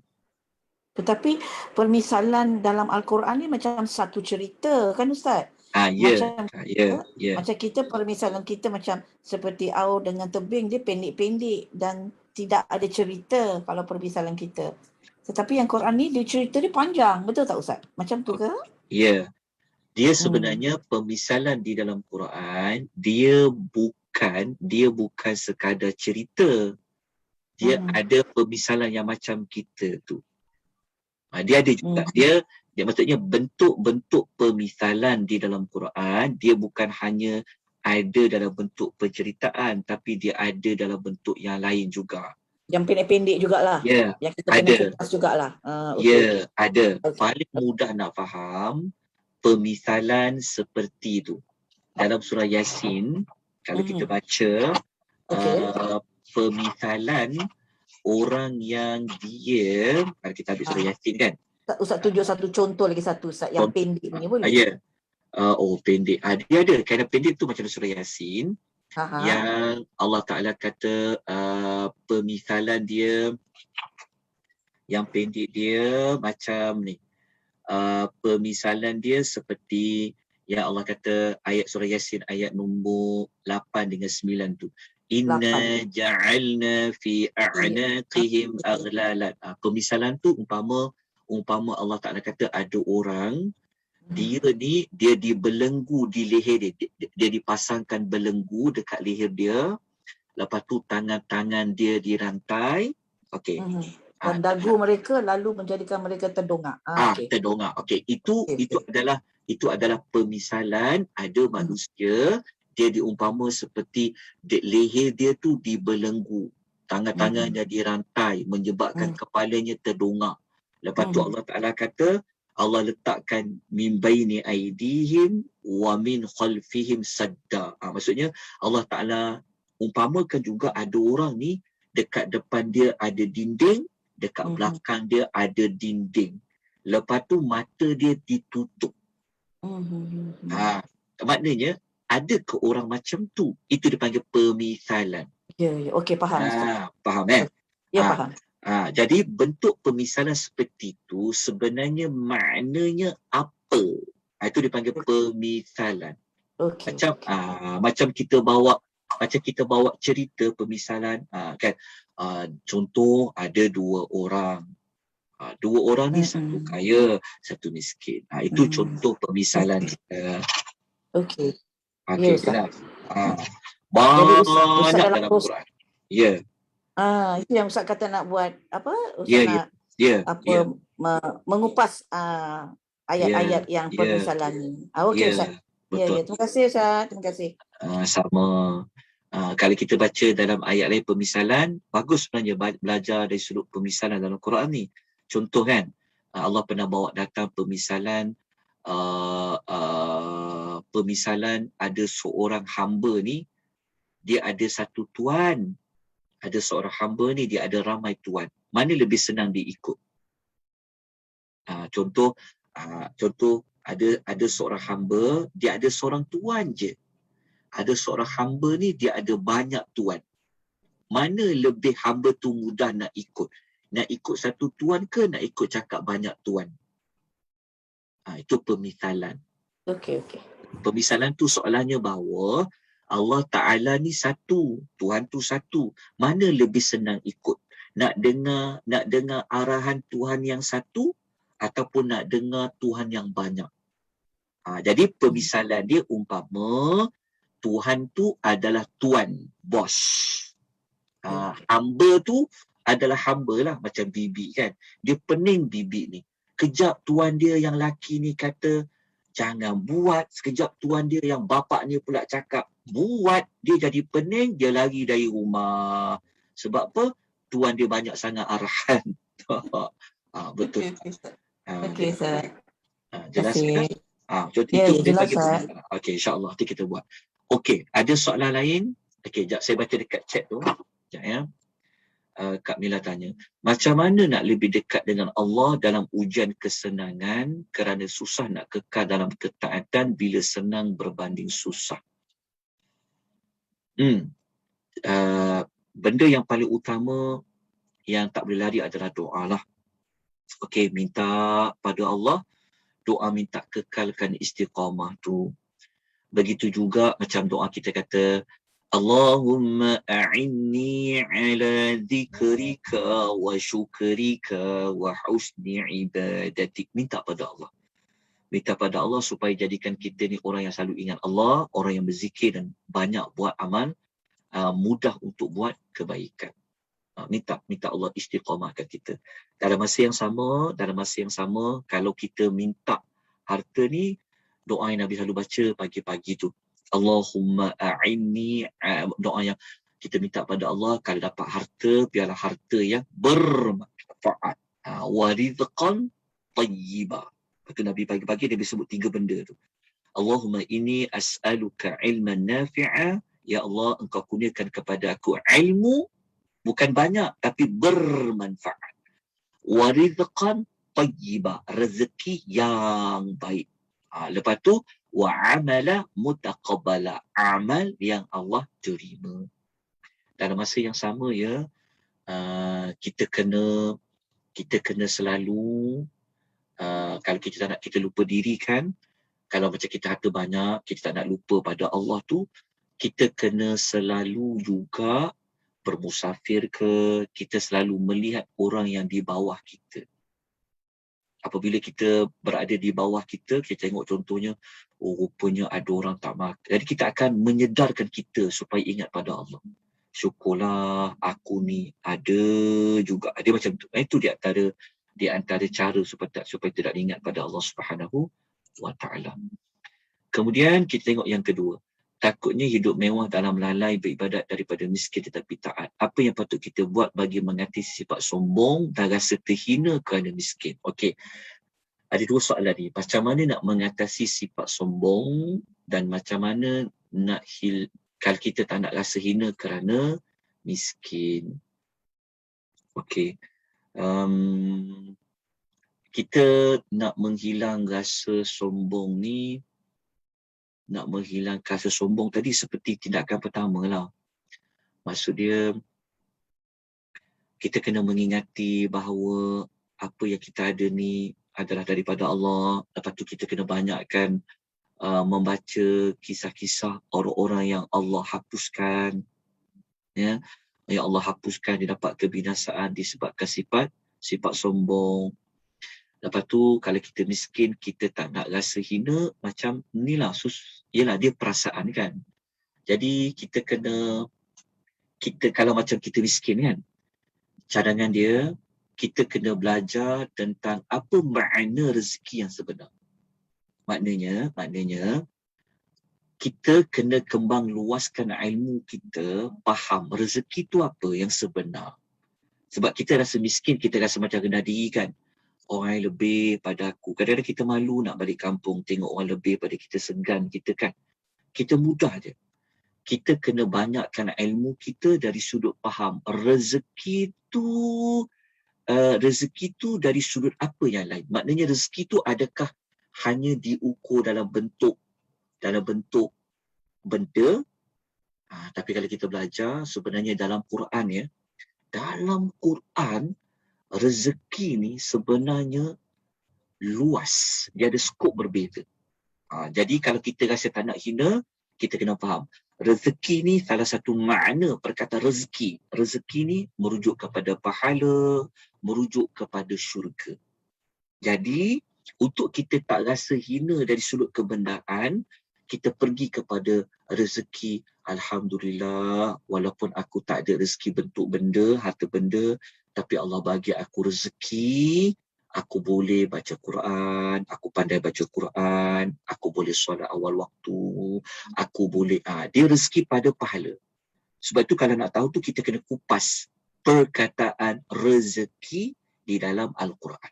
Nanti akan jumpa jawapan dia. Allah Ta'ala ya, ketika mana Allah Ta'ala nak panggil syurga, Allah tak panggil dia syurga, jannah, Allah panggil dia rezeki. Ya? Okey, insya-Allah nanti kita akan kupas. Jadi soalan tadi tu, macam mana kita nak rasa tak terhina, kita kekurangan, kita kena tambahkan knowledge kita, faham rezeki yang Allah maksudkan sebenar-benarnya apa yang lebih mahal, iaitu jawapannya adalah syurga. Kita ada ayat banyak dalam Al-Quranul Karim. Wallahu ta'ala a'lam. Okey, saya mohon maaf jika ada jawapan saya yang kurang memuaskan. Saya boleh jawab dengan kadar ilmu yang saya tahu, dan memang tak sempat nak ulas dengan lebih panjang jawapan tuan-tuan dan perempuan kerana memerlukan waktu yang lain. Jadi untuk belajar tentang sombong, macam mana nak jadi orang bersyukur, kena ikuti kelas malam besok. Nanti dekat malam besok tu ada perincian lagi macam mana nak bentuk rasa kurangkan sifat rasa sombong tu, insya-Allah. Begitu juga dengan penjelasan rezeki, insya-Allah. Dia kejap. Kalau saya tunjukkan pasal rezeki tu kejap ya. Dia tuan-tuan ya, siapa yang pernah mengikuti modul rezeki dalam Quran, dia akan dapat luas makna rezeki. Perkataan rezeki tu kan huruf ra zai qaf. Tapi kalau kita buka dalam Quran, dia ada macam-macam perbezaan dia. Sekejap. Jelas ya, tuan-tuan? InsyaAllah. InsyaAllah. Nanti kita akan buat tema tentang rezeki. InsyaAllah. Jadi saya sudahi di sini pengisian kita. Mohon maaf kelemahan, kekurangan. Aqulu qawli hadza wa astaghfirullahal azim. Wabillahi taufiq wal hidayah. Wassalamualaikum warahmatullahi wabarakatuh.